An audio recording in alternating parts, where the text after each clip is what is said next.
ઉકાઈ ડેમમાં છેલ્લા 3 દિવસથી સતત પાણીની આવક વધી રહી છે। વહીવટીતંત્ર દ્વારા સમયાંતરે પાણી છોડવા માટેનો નિર્ણય કરવામાં આવી રહ્યો હતો।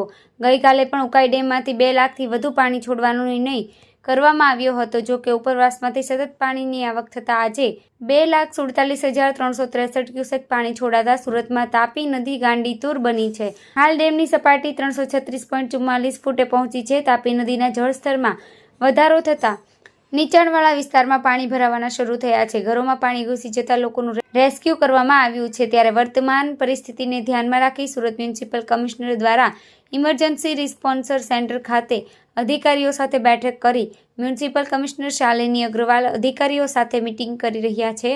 મીટિંગ બાદ મુખ્યમંત્રી ભૂપેન્દ્ર પટેલે વિડીયો કોન્ફરન્સ થકી સંપૂર્ણ માહિતી આપી હતી।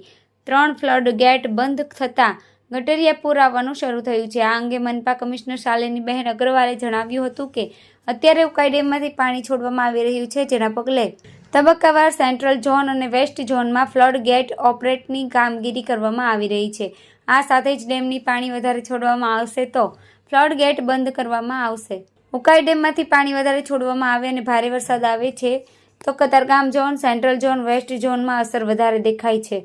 આગામી સમયના વરસાદી આંકડા પર નજર કરીએ તો લોકોને સાવચેત કરવામાં આવશે અને ફાયરની ટીમ અને મનપાની ટીમ અને કંટ્રોલ રૂમની ટીમ સતત નજર રાખી રહ્યું છે। આ સાથે મનપાની ટીમ ઉકાઈના ઇરિગેશન વિભાગ સાથે કનેક્ટ રહી આગોતરું આયોજન કરી રહ્યું છે, જેથી કરીને લોકોને હાલાકી ન પડે। અત્યારે ઉકાઈ ડેમમાંથી જો પાણી છોડવામાં આવી રહ્યું છે એમના કારણે તબક્કાવાર જો વેસ્ટ ઝોન અને સેન્ટ્રલ ઝોનમાં ફ્લડગેટને ઓપરેટ કરવા માટેની કામગીરી ચાલુ કરવામાં આવી છે અને બંધ કરવાનું ખોલવાનું એ બંને જો પરિસ્થિતિ છે એ ઉકાઈ ડેમમાંથી કેટલું પાણી છોડવામાં આવશે અને વરસાદ એ બંનેને ધ્યાને રાખીને કરવામાં આવશે। તબક્કાવાર મીડિયાને પણ તમામ પ્રકારની માહિતી અત્રેથી આપવામાં આવી રહી છે, પણ જે પણ પરિસ્થિતિ ઉદ્ભવશે એમનું આગોતરી માહિતી પણ તંત્ર તરફથી આપવામાં આવશે। જો ઉકાઈ ડેમ અને ભારે વરસાદના કારણે મોટા ભાગે જો એરિયાઝ અફેક્ટ થાય છે એ કતારગામ ઝોન, વેસ્ટ ઝોન અને સેન્ટ્રલ ઝોનમાં આવે છે। એ તમામ એરિયાઝનું મેપિંગ કરવામાં આવ્યું છે। અત્યારે અમે કોઈને પણ પેનિક અથવા તો પેનિક કરવા માંગતા નથી, પણ જ્યારે પણ કોઈ પણ પરિસ્થિતિ ઉદ્ભવશે એના આધારે જે વિસ્તારોમાં અલર્ટ આપવા માટેની જરૂરત પડશે એમને એડવાન્સમાં અલર્ટ આપવામાં આવશે। એ તમામ વિસ્તારોનું મેપિંગ ત્યાં ઝોનની જો ટીમ્સ છે એ સતત ત્યાં ફિલ્ડ વિઝિટ્સ કરી રહી છે।